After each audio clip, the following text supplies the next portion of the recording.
একটি রাজনৈতিক দল এখনো নিবন্ধন পায়নি, মূলনীতি নাই, ঘোষণাপত্র নাই, তারপরও সে বৃহত্তর 4টি রাজনৈতিক দলের মধ্যে একটি রাজনৈতিক দল নিবন্ধন পাওয়ার জন্য মাত্র 10,000 ভোটারের সই লাগে, মানে 50টি উপজেলায় 200 করে ভোটারের সই, 10,000। সেটা কিন্তু গত 6 মাসে তারা সংগ্রহ করতে পারেনি। বাট তারা 300 আসনে বিজয়ী হবে, নিশ্চিত হতে চায়, তারা সরকার গঠন করবে, এভাবে ভাবতে চায়, এভাবে বলতে চায়, সরকারের আনুকূল্য পেয়েই বলতে চায়। হ্যাঁ, আমরা যেখানে ছিলাম প্রিন্স ভাই এবং রবিউল ভাই দুজনের সাথে আমি আবার এই আলোচনাটাই আসতে চাই। বর্তমান যে অন্তর্বর্তী সরকার কি এখতিয়ারের বাইরে কিছু করছে? এই যে আমরা যেই কথাগুলো বলছিলাম যে সামনে আমরা এখন যেটা দেখতে পাচ্ছি যে নির্বাচন হচ্ছে, এখন আমাদের সবার একটা চাওয়া, নির্বাচনের তারিখই বা ঘোষণা করা হলো, দেশের আইন শৃঙ্খলা পরিস্থিতি সবকিছু মিলে ওভারঅল একটু আমি আপনাদের কাছ থেকে আবার শুনবো। এখতিয়ার বহির্ভূত খুব কিছু করেছে উল্লেখ করার মতো এখনো নাই, কিন্তু কিছু ইনিশিয়েটিভ যেগুলো আমরা ইতিমধ্যে জানতে পারছি, অথবা সরকারের বডি ল্যাঙ্গুয়েজের মধ্যে কিছু কিছু বিষয় আছে, যে কোনো একটা রাজনৈতিক শক্তি তৈরি করা, অথবা যারা ছোট পরিসরে শক্তি হতে চাইছে তাদেরকে প্রতিষ্ঠিত করা, তারপরে নির্বাচন করা, এরকম একটা অভিপ্রায় আছে। আর রাষ্ট্র ব্যবস্থাপনায় কিছু ব্যক্তি বা গোষ্ঠী যারা সরকারের সাথে জড়িত, তাদের একটা ডিজায়ার প্রতিষ্ঠিত করে দেওয়ার একটা চেষ্টা আছে, কিন্তু সেটা এখনো প্রতিষ্ঠিত হয়নি। যার ফলে আমি ওই বিষয় নিয়ে এখনো মন্তব্য করতে চাইছি না যে এখতিয়ার বহির্ভূত কোনো কিছু করে ফেলেছেন কিনা।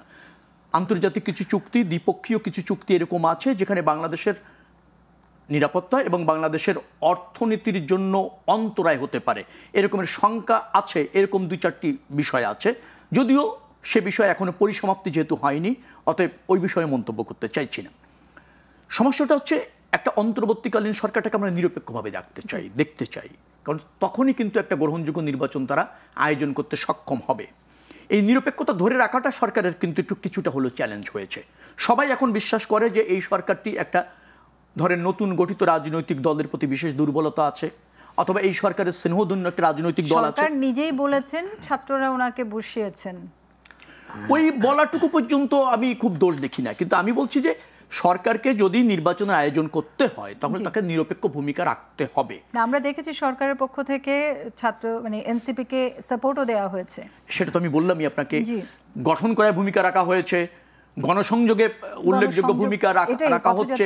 একটি রাজনৈতিক দল এখনো নিবন্ধন পায়নি, মূলনীতি নাই, ঘোষণাপত্র নাই, তারপরও সে বৃহত্তর 4টি রাজনৈতিক দলের মধ্যে একটি রাজনৈতিক দল নিবন্ধন পাওয়ার জন্য মাত্র 10,000 ভোটারের সই লাগে, মানে 50টি উপজেলায় 200 করে ভোটারের সই, 10,000। সেটা কিন্তু গত 6 মাসে তারা সংগ্রহ করতে পারেনি। বাট তারা 300 আসনে বিজয়ী হবে, নিশ্চিত হতে চায়, তারা সরকার গঠন করবে, এভাবে ভাবতে চায়, এভাবে বলতে চায়, সরকারের আনুকূল্য পেয়েই বলতে চায়।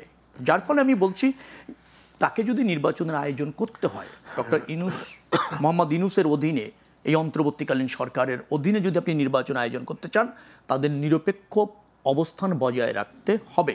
কিন্তু সেটা যদি প্রশ্নবিদ্ধ হয়ে যায় কোনো কারণে আরও বেশি, তাহলে এই সরকারের নির্বাচন করতে পারবে কিনা, অথবা নির্বাচনের আয়োজনের পরিবেশ ধরে রাখতে পারবে কিনা, সেটা নিয়েও তো প্রশ্ন দেখা দিবে। এখনো পর্যন্ত আমরা মনে করি যে এই সরকার নিরপেক্ষ ভূমিকা পালন করে আগামীতে একটা গ্রহণযোগ্য নির্বাচনের আয়োজনের পথ সুগম করবে। সেটি না হলে কিন্তু এই সরকার নির্বাচন করতে পারবে কি পারবে না সে বিষয়ে রাজনৈতিক দলগুলির মধ্যে অনৈক্য তৈরি হতে পারে, অবিশ্বাস তৈরি হতে পারে, আন্দোলন সংগ্রামও তৈরি হতে পারে। যার ফলে আমরা এখনো পর্যন্ত এই সরকারেরকে সহযোগিতা করছি, বিশ্বাসও রাখতে চাইছি। কিন্তু মনে রাখা দরকার, নির্বাচন হতে হবে একটি দল নিরপেক্ষ সরকারের অধীনে।